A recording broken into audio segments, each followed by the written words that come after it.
السلام علیکم۔ وعلیکم السلام ورحمۃ اللہ۔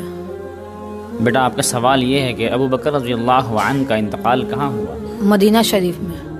ابو بکر رضی اللہ عنہ کی کتنی عمر ہوئی؟ 63 سال۔ ابو بکر رضی اللہ عنہ کو کس نے غسل دیا؟